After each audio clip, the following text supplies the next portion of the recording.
There's a moment in certain relationships when the words, "I need space," stop being just a passing thought and become a truth you can no longer hide from.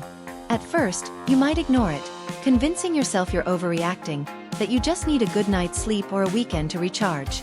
But over time, the feeling grows heavier.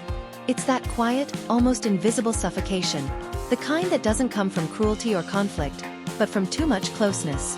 The same closeness that once made you feel loved, protected, and understood now begins to feel like a weight you can't shake off. It can happen in any type of relationship. A romantic partner who is always within arm's reach, a friend who needs constant reassurance, or even a family member who insists on being part of every detail of your life. At first, their presence feels comforting, like a safe harbor. But as the days pass, you begin to notice that the space you once had for your own thoughts, choices, and emotions is slowly shrinking. It's not that they've done something terrible. It's that your boundaries have quietly eroded without either of you realizing it. And then comes the moment you finally speak it out loud. "I need space." The air changes instantly. Sometimes, the person hearing it freezes, their face caught between confusion and hurt. To them, it sounds like rejection. They might think you're pulling away because you've stopped caring, because something is wrong with them, or because the relationship is failing. And yet, in most cases, that couldn't be further from the truth. What they often don't realize is that asking for space is rarely about pushing someone away. It's about pulling yourself back together. It's an act of preservation, not destruction. In psychology, this is known as maintaining a healthy autonomy. The ability to stay connected to others without losing your own identity. Without it, relationships don't just become stressful. They become emotionally unsustainable.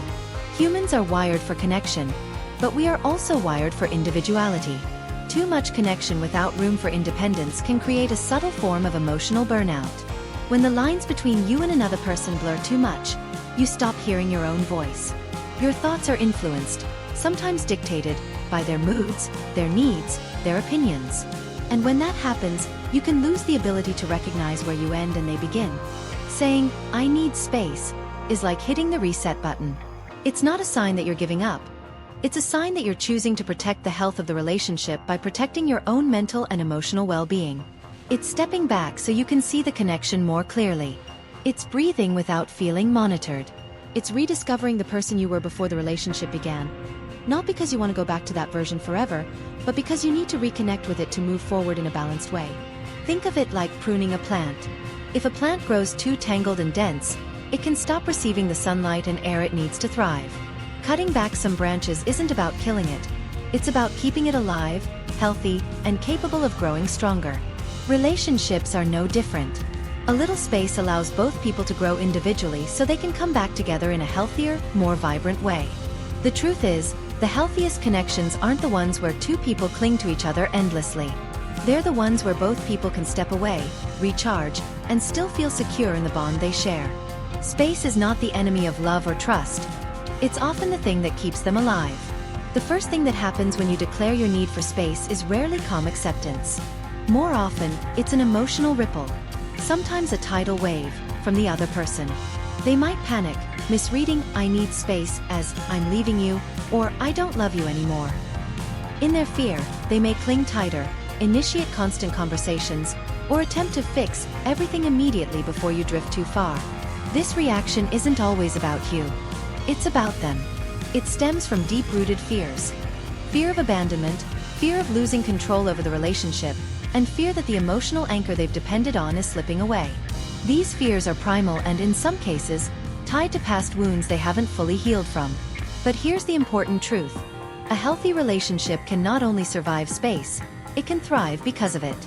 Space, when understood correctly, is not a withdrawal of love but an opportunity for the relationship to breathe. It's a pause that prevents burnout, a quiet that allows clarity, and a boundary that nurtures respect. Insecure relationships, however, often crumble when space is introduced. Not because space is inherently bad, but because the relationship was built on constant proximity rather than mutual trust. When closeness is confused with security, distance can feel like danger. For you, the one requesting the space, the first emotion you feel might be relief. It's as if you've been carrying a heavy backpack for so long that you forgot it was there, and now you've finally set it down. The mental noise quiets, the emotional pressure loosens, and for the first time in a while, you can hear your own thoughts again. This is the detox stage, the moment your nervous system exhales. But relief is only the beginning. After it fades, a deeper process begins. Self-reflection. This is where the real work happens. You start peeling back the layers and asking the hard questions. Why did you need space in the first place? Was it because you were emotionally overextended, giving far more than you were receiving, until you felt drained and resentful? Were you slowly losing your sense of self, becoming more of a we than a me, to the point where your own identity felt blurry? Or was the dynamic beginning to shift into something unhealthy, controlling, manipulative, or toxic, in ways you couldn't fully see while you were too enmeshed in it? Sometimes, the need for space is simply about balance, about creating enough emotional and mental room to remember who you are outside the relationship. Other times, it's about survival, about recognizing that something in the dynamic is eroding your well-being, and you can't fix it from inside the storm. Either way, taking space is not an act of cruelty. It's an act of courage. It's the decision to step back, not to destroy the bond, but to protect it, and to protect yourself. Psychologically, space gives you what's called emotional recalibration. It's like hitting the reset button on your nervous system. When you're constantly around someone, especially in a high-energy or emotionally demanding relationship, your brain is in a state of near constant stimulation. Conversations, expectations, micro-conflicts, even small decisions like, what should we eat? All keep your mental energy running on overdrive. Over time, this can lead to emotional fatigue without you even realizing it. Space creates a pause. It allows your nervous system to shift from that heightened reactive state into a calmer, more regulated rhythm. When this happens, your mind starts thinking more clearly. You're no longer just responding in the moment. You're able to step back, observe patterns, and ask deeper questions. Is this relationship adding to my life? Or is it draining me? This period of recalibration is where true clarity begins to emerge. And here's the fascinating psychological twist. Taking space doesn't always lead to drifting apart. In many cases, it actually strengthens the bond.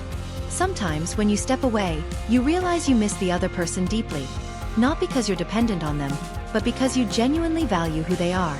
You return to the relationship with fresh eyes, renewed appreciation, and a more intentional presence. Other times, the opposite happens. You realize the connection had been running on habit and momentum, rather than real emotional nourishment. The constant proximity had been distracting you from the fact that your needs weren't truly being met. From a relationship health perspective, space acts almost like a diagnostic test. It reveals the underlying emotional structure between two people. If both individuals can respect the boundary without guilt-tripping, chasing, or manipulating, it's a sign of mutual trust and respect, the kind of foundation that makes long-term connection possible. It means both people are secure enough to know that love doesn't require constant monitoring. On the other hand, if your request for space is met with resistance, anger, panic, excessive texting, or attempts to check in under false pretenses, that can be a red flag. Often, this behavior signals insecurity, control issues, or a fear-based attachment style. It's less about love and more about needing reassurance that they still have influence over you. Many psychologists agree that this reaction is telling. How someone handles your need for space often reveals more about their emotional maturity than months of daily interaction ever could. Space also has a self-respect function. By taking it, you're sending yourself the message that your inner peace matters. You're showing that you're willing to risk short-term discomfort for the sake of long-term clarity. And in healthy relationships, this self-respect isn't seen as a threat. It's seen as strength.